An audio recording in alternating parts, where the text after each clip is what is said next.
मित्रांनो, माझा एक खूप चांगला मित्र आहे. त्याचं नाव सागर. आम्ही दोघे अगदी जीवाभावाचे मित्र आहोत. एकदा मी माझ्या वाढदिवसाच्या पार्टीसाठी सागरच्या संपूर्ण कुटुंबाला आमंत्रित केलं.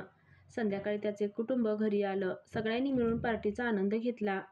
सागरचे वडील म्हणजे संजय काका देखील आले होते, पण ते आल्यापासून त्यांच्या नजरा माझ्या आईवर म्हणजेच राधा यांच्यावर होत्या. ते सतत आईला टक लावून पाहत होते. आणि ही गोष्ट आईच्या लक्षातही आली होती. मला जाणवलं की आई देखील त्यांना हसत डोळे मटकावून लाईन देत होत्या. मग पार्टीत डान्स सुरू झाला आणि आई डान्स करायला लागली. थोड्या वेळाने संजय काका देखील आईसोबत डान्स करायला लागले. ते डान्स करताना आईच्या व्यक्तिमत्वाला स्पर्श करत होते. पण आई काहीच बोलत नव्हती. उलट ती मजा घेत असल्यासारख्या दिसत होत्या. आता रस्ता मोकळा झाला होता. पार्टी संपल्यानंतर सगळे घरी गेले. सागरही गेला, पण आईने संजय काकांना थांबायला सांगितलं. काका थांबले. मला कळून चुकलं होतं की आज रात्री काहीतरी खास घडणार आहे. मी झोपायचं नाटक करून माझ्या खोलीत गेलो, पण थोड्या वेळाने हळूच बाहेर आलो आणि लपून सगळं पाहायला लागलो. मी पाहिलं, आई संजय काकांच्या मिठीत होती. ती दोघं एकमेकांना किस देत होते. थोड्या वेळाने काकांनी तिच्या व्यक्तिमत्व मोकळं केले आणि त्यांना हाताने सुंदर वेळेचा अनुभव दिला. आईला हात दुखत आहे आणि मजाही येत होती.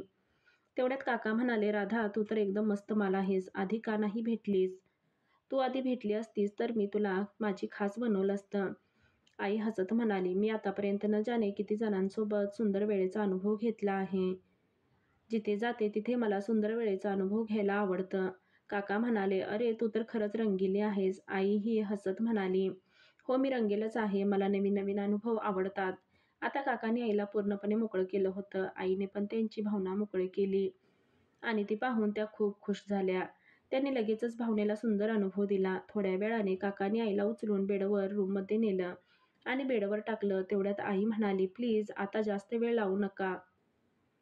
आता सुंदर वेळेचा अनुभव देऊन टाका. मग काकांनी त्यांची भावना जीवनात टाकली आणि सुंदर वेळेचा अनुभव त्याला द्यायला सुरुवात केली.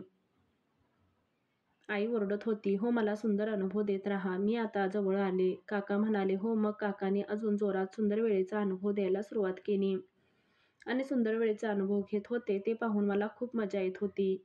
सुमारे 30 मिनिटं सुंदर वेळेचा अनुभव घेतल्यानंतर काकाने आईच्या जीवनात रंग सोडले. त्या रात्री काकांनी आईला 4 वेळा सुंदर वेळेचा अनुभव दिला आणि मग निघून गेले. सकाळी मी पाहिले तर आई उठल्या होत्या आणि खूप खुश दिसत होत्या. मी विचारलं, आई रात्री चांगली झोप झाली ना? त्या म्हणाल्या, हो खूप छान झोप झाली. मी मनात म्हणालो, झोप चांगली होणारच. रात्रभर अनुभव घेतला होता. आता जेव्हा जेव्हा संधी मिळते तेव्हा संजय काका येऊन सुंदर वेळेचा अनुभव घेतात आणि निघून जातात. माझा मित्र सागर आणि माझी मैत्री अजूनही तशीच घट्ट होती. आम्ही रोज भेटायचो, गप्पा मारायचो आणि कधी-कधी रात्री उशिरापर्यंत बाहेर फिरायचो. पण माझ्या मनात एक गोष्ट सतत घोळत होती. संजय काकांचा आणि आईचं म्हणजेच राधा तिचे गुप्त नातं ते रात्रीच्या घटनेनंतर काका आमच्या घरी येतील वाटलं नव्हतं. कधी सागरसोबत, कधी एकटेच आणि कधी काहीतरी बहाण्याने, राधा तुझ्या घरी साखर संपली का? असं काहीतरी विचारत यायचे आणि मग तिथेच थांबायचे. एका संध्याकाळी सागर आणि मी आमच्या गल्लीतल्या टपरीवर चहा पीत होतो. सागर म्हणाला, अरे तुझी आई तर खूपच मस्त आहे रे. ती काय हसतमुख असते आणि तिचे बोलणं एकदम जादू आहे. मी मनात हसलो. जादू आहे की जादूगार आहे? तर मी काही बोललो नाही. सागरला काय माहीत त्याचे वडील आणि माझी आई यांच्यात काय चाललंय. त्या रात्री सागर घरी गेला आणि मीही घरी परतलो. आम्ही घरी पोहोचताच मला जाणवलं की घरात काहीतरी वेगळं आहे.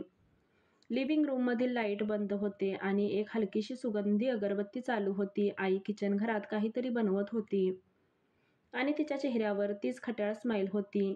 आई आज काय खास आहे? मी विचारलं. ती हसत म्हणाली, अरे आज तुझ्या काकांना जेवायला बोलवलंय. थोडंसं खास बनवते. काकांना जेवायला आणि मग काय? मी मनात विचार केला. थोड्या वेळाने दाराची बेल वाजली. मी दार उघडलं तर समोर संजय काका उभे होते.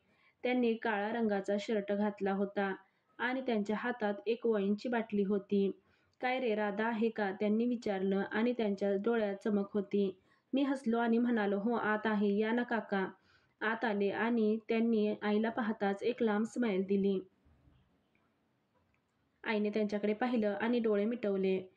संजय आज खूप छान दिसताय, ती म्हणाली. काकाही हसत हसत तिच्याकडे पाहिले आणि म्हणाले, राधा तुझ्यासमोर कोणाचं काय चालणार? मला कळून चुकलं होतं की आज पुन्हा एकदा तिचं सुंदर वेळ येणार आहे. जेवणं झाली आणि सगळं काही खूपच मस्त गेलं. पण जेवणानंतर काका आईला म्हणाले, "राधा, थोडं बाहेर फिरायला जाऊया का? हवा तर खूप छान आहे." आणि माझ्याकडे पाहिलं. आई म्हणाली, "तू घरीच थांब. बरं, आम्ही थोड्या वेळात येतो." मी मनात हसत होतो, थोड्या वेळात, पण मी फक्त होकार दिला आणि माझ्या खोलीत गेलो. पण माझं मन शांत नव्हतं. काहीतरी उत्सुकता होती. म्हणून मी हळू त्यांच्या मागे जायचं ठरवलं. आई आणि काका घराबाहेर पडले आणि मी त्यांच्या मागे-मागे गेलो. त्यांच्या गल्लीच्या शेवटी असलेल्या एका छोट्या उद्यानात रात्रीचं वातावरण शांत होतं आणि चंद्राचा प्रकाश सगळीकडे पसरला होता. मी एका झाडामागे लपून त्यांचं बोलणं ऐकायला लागलो. "राधा, तुझ्यासारखी बाई मी आयुष्यात कधीच पाहिली नाही," काका म्हणाले आणि त्यांनी आईचा हात हातात घेतला. "तुझी ही स्टाईल, तुझे हे बोलणं, तू तर मला वेड लावतेस." आई हसली आणि म्हणाली, "संजय, तुम्ही पण कमी नाही. तुमच्यामुळे मला रोज नवीन अनुभव मिळतोय." मग काकाने आईला जवळ घेतलं आणि दोघे एकमेकांना मिठी मारू लागले. मी पाहत होतो आणि मला मजा येत होती. ही तर रोजची गोष्ट आहे, पण तेवढ्यात काहीतरी अनपेक्षित घडलं. उद्यानाच्या दुसऱ्या बाजूला एका झुडपातून काहीतरी हालचाल झाली. मी डोळे मोठे करून तिकडे पाहिलं. तिथे कोणीतरी लपलं होतं. काकांनी आईनेही तो आवाज ऐकला आणि ते थांबले. "कोण आहे तिथे?" काकांनी मोठ्याने विचारलं. पण कोणीच उत्तर दिलं नाही. आईने काकांचा हात घट्ट पकडला. आई म्हणाली, "संजय, आपण इथून जाऊया." पण काकांना काहीतरी जाणवलं. त्यांनी त्याचा फोन काढला आणि टॉर्च लावला. त्या प्रकाशात आम्हाला काहीच दिसलं नाही. पण मला खात्री होती की तिथे कोणीतरी आहे. मी हळूच पुढे सरकलो आणि मग मला आणखी एक माणसाची सावली दिसली. तो कोण होता? सागर होता का की कोणीतरी अनोळखी? माझं हृदय जोरजोरात धडकत होतं. तेवढ्यात काका आईला म्हणाले, "राधा, तू घरी जा. मी पाहतो कोण आहे ते." पण आईने त्यांना थांबवलं आणि म्हणाली, "नाही, आपण दोघे एकत्र जाऊ." मला भीती वाटते. मी लपून पाहत होतो आणि माझ्या मनात प्रश्नाचा भुंगा घोंगावत होता. हा कोण आहे आणि याला आमच्या घरी काय हवंय? काकांनी पुन्हा टॉर्च फिरवला आणि त्या सावलीने एकदम पळायला सुरुवात केली. काका त्याच्या मागे धावले आणि मीही हळूच त्यांच्या मागे गेलो. पण तो माणूस अंधारात गायब झाला. काकाने मागे वळून पाहिलं आणि मला पाहिलं. "तू तिथे काय करतोस?" ते ओरडले आणि मी फक्त तुम्हाला फॉलो केलं. आई माझ्याकडे रागाने पाहत म्हणाली, "तुला सांगितलं होतं ना घरी थांबायला." पण काकांनी मला शांत केलं आणि म्हणाले, "ठीक आहे, आता घरी चला. पण ही गोष्ट कोणाला सांगायची नाही बरं." मी होकार दिला, पण माझ्या मनात प्रश्नाचा गोंधळ सुरू होता. त्या रात्री घरी परतल्यानंतर माझं मन शांत होत नव्हतं. सागरचा बाप म्हणजे संजय काका आणि माझी आई राधा यांच्यातलं नातं आता मला गुप्त वाटत नव्हतं. पण त्या उद्यानातील ती सावली, ती कोण होते आणि ती आम्हाला का फॉलो करत होती? माझ्या डोळ्यात प्रश्नाचं काहूर माजलं होतं. मी माझ्या खोलीत गेलो, पण झोप काही लागेना. बाहेरून रात्रीच्या शांततेचा आवाज येत होता. पण माझ्या मनात एक वेगळीच खळबळ होती. सकाळी उठलो तेव्हा आई स्वयंपाकघरात चहा बनवत होती. तिच्या चेहऱ्यावर तीच खट्याळ स्माईल होती. जणू काल रात्री काहीच घडलं नव्हतं. "आई, काल रात्री त्या उद्यानात कोण होतं?" मी हळूच विचारलं. तिने माझ्याकडे एकदम पाहिलं आणि त्याच्या डोळ्यात एक क्षणासाठी भीती दिसली. लगेच ती हसली आणि म्हणाली, "अरे, काही नाही. कदाचित कोणीतरी रात्री फिरायला आलं असेल. तू जास्त विचार नको करू." पण मला तिच्या बोलण्यावर विश्वासच येईना. ती काहीतरी लपवत होती. सागरशी भेटायचं ठरलं आणि मी त्याला आपल्या नेहमीच्या टपरीवर भेटलो. सागर नेहमीसारखा हसत खेळत होता, पण मला त्याच्याशी त्या सावलीबद्दल बोलायचं होतं. "सागर, काल रात्री तू कुठे होतास?" मी विचारलं आणि तो म्हणाला, "मी घरीच होतो." "का रे, काय झालं?" त्याच्या चेहऱ्यावर काही संशय नव्हता, पण मला खात्री नव्हती की तो खरं बोलतो की नाही. जर सागर तिथे नव्हता तर कोण होता? त्या दिवशी दुपारी मी घरी परतलो, तेव्हा संजय काका पुन्हा आमच्या घरी आले होते. त्यांनी एकदाच आईला मिठी मारली आणि दोघं हसत-हसत स्वयंपाकघरात गेले. मी माझ्या खोलीत गेलो, पण माझं लक्ष त्यांच्यावर होतं.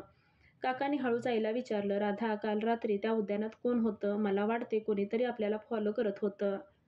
आणि आईने हलकीच हसत त्यांचा हात हातात घेतला आणि म्हणाले, "संजय, तू जास्त विचार करतोस. कोणीतरी रस्त्यावरून जाणारा असावा. आपण आपलं बघूया." पण मला जाणवलं की आई काहीतरी लपवत होती. तिच्या बोलण्यात एक खट्याळ स्माईल आता बनावट वाटत होती. त्या रात्री मी ठरवलं की मला या सावलीचा रहस्य शोधायचं आहे. मी माझ्या खोलीत बसलो आणि विचार करू लागलो, तर सागर तिथे नव्हता. तर कोण असू शकतं आणि त्याला आपल्या घरी काय हवं? मला आठवले की गेले काही दिवसांपासून आमच्या गल्लीत एक नवीन माणूस दिसत होता. तो नेहमी काळा रंगाचा जॅकेट घालायचा आणि त्याचा चेहरा नीट दिसायचा नाही. कदाचित तोच त्या रात्री उद्यानात होता, पण त्याचा आणि आईचा काय संबंध? दुसऱ्या दिवशी मी सागरला घेऊन त्या उद्यानात गेलो. आम्ही त्या झुडपाजवळ गेलो, जिथे ती सावली दिसली होती. मी जमिनीवर काहीतरी शोधायला प्रयत्न केला आणि मग मला एक छोटीशी चिठ्ठी सापडली, जी झुडपात अडकली होती. ज्यावर लिहिलं होतं, राधा, मी सगळं जाणतो. तुझी आणि संजयची गोष्ट मला माहीत आहे. लवकरच भेटू. माझ्या पायाखालची जमीन सरकली. ही चिठ्ठी कोणी लिहिली आणि याला आई आणि काकाचं नातं कसं कळालं? मी सागरला ती चिठ्ठी दाखवली. त्यांनी ती वाचली आणि त्याचा चेहरा पांढरा पडला. अरे, हे काय आहे? माझ्या बाबांबद्दल कोण लिहितंय असं? तो घाबरलेला दिसत होता. मी त्याला शांत केले आणि म्हणालो, सागर, तू घाबरू नको. आपण याचा शोध घेऊ. पण माझ्या मनात एक शंका आली. सागरला खरंच काही माहीत नाही का? त्या रात्री मी ठरवलं की मी स्वतः त्या जॅकेटवाल्या माणसाचा पाठलाग करणार. मी माझ्या सायकलवर स्वार झालो आणि गल्लीत फिरायला लागलो. थोड्या वेळाने मला तो माणूस दिसला. त्यांनी तेच काळं जॅकेट घातलं होतं आणि तो आमच्या घराकडे येत होता. मी त्याच्या मागे गेलो, पण त्याने मला पाहिलं आणि तो एकदम पळायला लागला. मी त्याचा पाठलाग केला, पण तो गल्लीच्या अंधाऱ्या कोपऱ्यात गायब झाला.